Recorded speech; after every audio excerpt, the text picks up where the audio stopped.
Testimoni produk pertanian Indonesia di benua Eropa.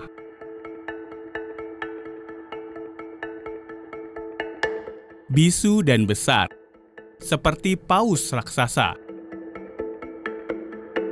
Mereka berlayar mengarungi lautan, siang dan malam.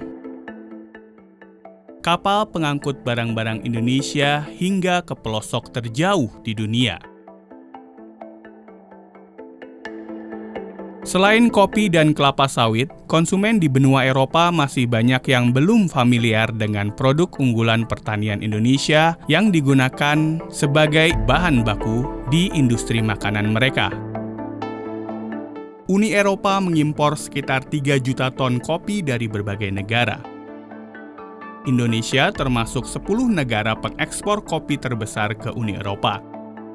Tahun 2019, Indonesia mengekspor 85.000 ton biji kopi. Di video ini kami menyajikan roasting biji kopi Mandailing Lintong dari Sumatera Utara di Roastery Cafe Werkstatt Kuha di Desa Offenhausen, Bavaria, Jerman.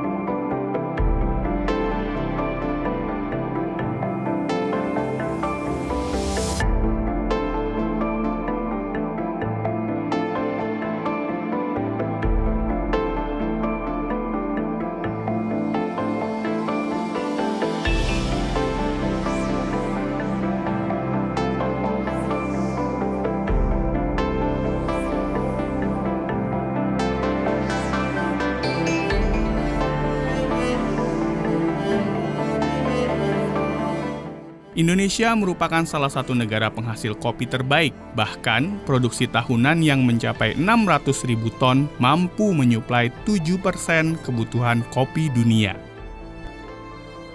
Ada 16 jenis kopi yang diminati pasar internasional, di antaranya adalah kopi Arabica Gayo Sumatera, kopi Arabica Kintamani Bali, kopi Arabica Toraja.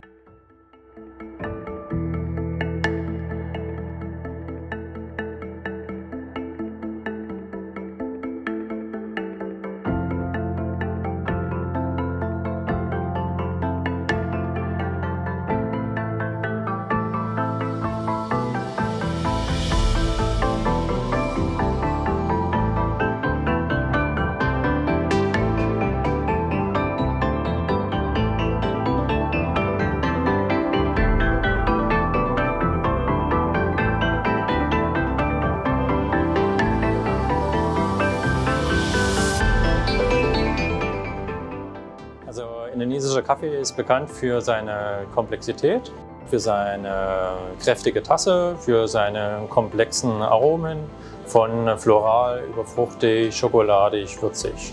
Und durch seinen kräftigen Körper wird er auch oft benutzt für Blends. Genau, und hat er einfach viel zu bieten.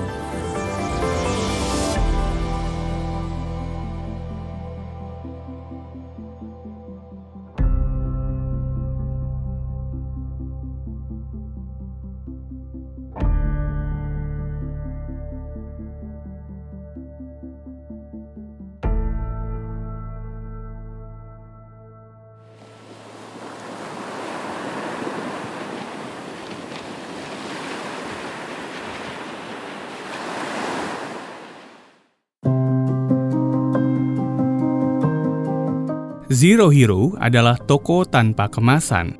Tujuan utama toko ini adalah untuk menghindari pemborosan makanan, pemborosan kemasan, dan pengurangan sampah plastik. Sebuah konsep yang mendorong daur ulang bebas sampah atau zero waste dan berbasis lingkungan. Cara pembelian pada Zero Hero adalah pelanggan membawa tempat sendiri ke toko tersebut. Tempat yang kosong ditimbang,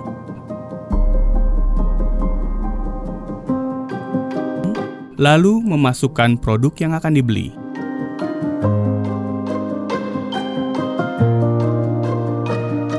Setelah pengambilan produk yang dibutuhkan selesai, Pembayaran dilakukan setelah penimbangan kembali di tempat yang telah berisi dengan produk yang dibeli.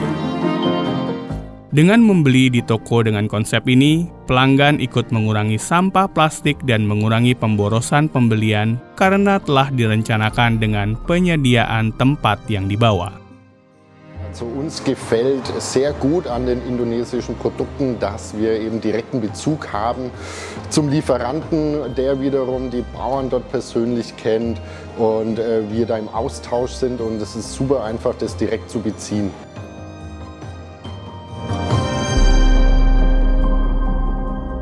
Von den Kunden schon sehr oft gehört, dass einfach das eine super Qualität ist und das geht natürlich dann runter wie Öl. Wenn die Kunden zufrieden sind, dann sind es wir auch und möchten da gerne die Beziehung weiter aufbauen. Wir haben zum Beispiel hier den bekannten Kobebenpfeffer, wir haben den schwarzen Pfeffer, weißen Pfeffer, wir haben Muskat, Muskatblüte, Nelken, also richtig tolle Produkte aus Indonesien. Natürlich sind alle Produkte hier bio, wir sind auch selbst bio-zertifiziert und legen natürlich großen Wert auf fairen Handel und das ist hier mit unseren Produkten aus Indonesien eben gegeben und deswegen sind wir froh über diese tolle Partnerschaft. Wir legen auch großen Wert auf die Transparenz und in Indonesien kann man eben bis zum letzten Bauern, hat man da den Kontakt und weiß, woher die Gewürze kamen. Wir von Siohio sind besonders stolz auf die Partnerschaft und möchten eben unserer Kundschaft nur die beste Qualität liefern.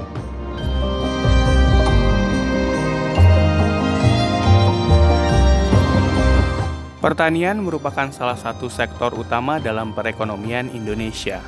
Sekitar 26% dari keseluruhan ekspor adalah rempah-rempah dan produk pertanian lainnya. Pala, yang termasuk unggulan rempah-rempah Indonesia, berkontribusi lebih dari 38 juta euro ke Uni Eropa. Selain pala, Indonesia juga merupakan eksportir utama untuk kayu manis, lada andaliman, dan bunga pala.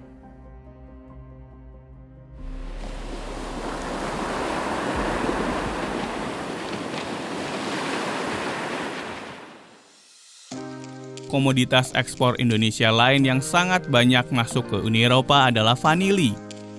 Anggrek wangi asal Indonesia yang masuk ke Uni Eropa pada tahun 2019 mencapai 42.000 kg.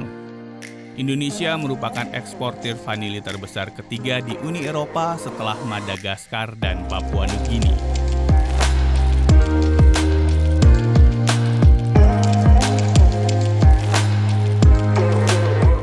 Vanille ist in der Konditorei die Allzweckwaffe schlechthin. Sie ist eigentlich aus keinem unserer Gebäcke wegzudenken, wird verwendet in zum Beispiel Biskuitmassen, die wir nachher für Torten nehmen, in Teigen, in Mousse, in Creme, in Sahne. Für Eis, vor allem Vanilleeis, ist sie essentiell und ganz, ganz wichtig. Gerade auch die indonesische Vanille zeichnet sich durch ein besonders feines Aroma aus, einen schönen Nachhall. Ganz wichtig, dass sie eben auch bio ist, was nochmal für einen schöneren Geschmack sorgt. Die große Menge an Vanillin sorgt auch für eine schöne Entfaltung des Aromas.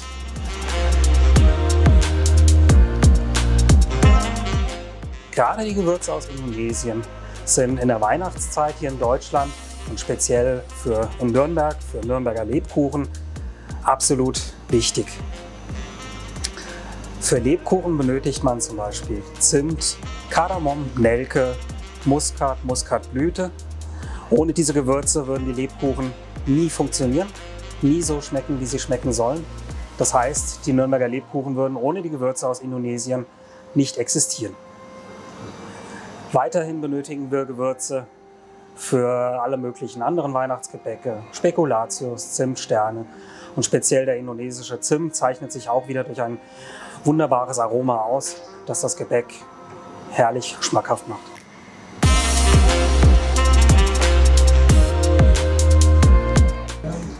Und das Schöne an unserem Beruf ist, dass wir immer auf der Suche nach neuen Rohstoffen und auch Rezepten sind, in denen wir unsere Kreativität ausleben können. Und so war ich jetzt auch auf der Suche nach einem neuen Rohstoff oder auch einem neuen Rezept für meine Gesellenprüfung und da bin ich auf den Anderliman-Pfeffer gestoßen.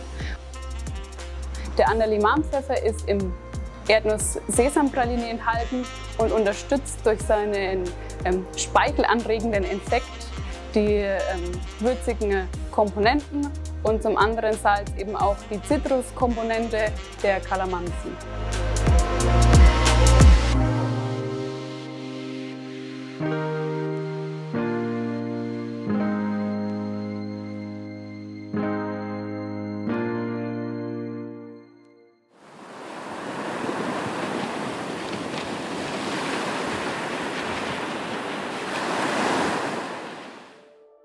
Rempah-rempah lain yang merupakan andalan Indonesia di pasar Uni Eropa adalah pala dan fuli.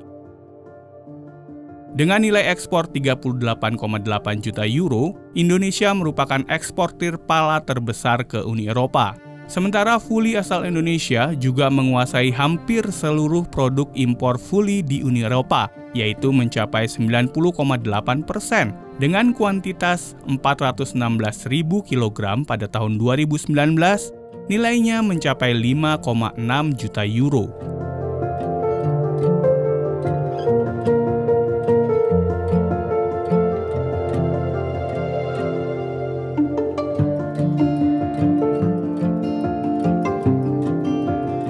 Wir arbeiten schon sehr lange in Indonesien und haben das Potenzial in Indonesien erkannt für sehr viele Rohprodukte und haben uns dann mit indonesischen Partnern zusammengetan, um diese Produkte in Europa bekannt zu machen. Die Muskatnuss, die Muskatblüte, Cassia, die Vanille, der Pfeffer, aber auch die Nelken und vor allem auch der Kokosblütenzucker. Neben den Chancen gibt es natürlich auch Herausforderungen, insbesondere die Anpassung der Bedingungen im Feld an die Anforderungen in der EU bzw. insbesondere für die Bioprodukte. Beispielsweise muss jeder Container analysiert werden auf Pestizide, auf Schadstoffe, auf andere Materialien, die nicht vorhanden sein dürfen, damit diese nicht in die Nahrungsmittel gelangen. Trade balance ekspor komoditas pertanian Indonesia ke Uni Eropa dan sebaliknya, ekspor produk pertanian Uni Eropa ke Indonesia berjumlah 4,8 miliar euro pada tahun 2019. Dari jumlah tersebut, ekspor Uni Eropa senilai 930 juta euro dan ekspor Indonesia bernilai 3,9 miliar euro. Di masa corona, permintaan rempah-rempah dari Indonesia lebih tinggi dari sebelumnya. Konsumen Uni Eropa menginginkan produk yang sehat dan aman. Ini adalah peluang bagi petani Indonesia untuk memantapkan diri di pasar Eropa dengan kualitas yang premium. Ekspor produk pertanian berkualitas tinggi terbukti berhasil menempatkan produk pertanian asal Indonesia diminati dan mampu duduk sejajar dengan produk pertanian dari negara eksportir lainnya di pasar Uni Eropa.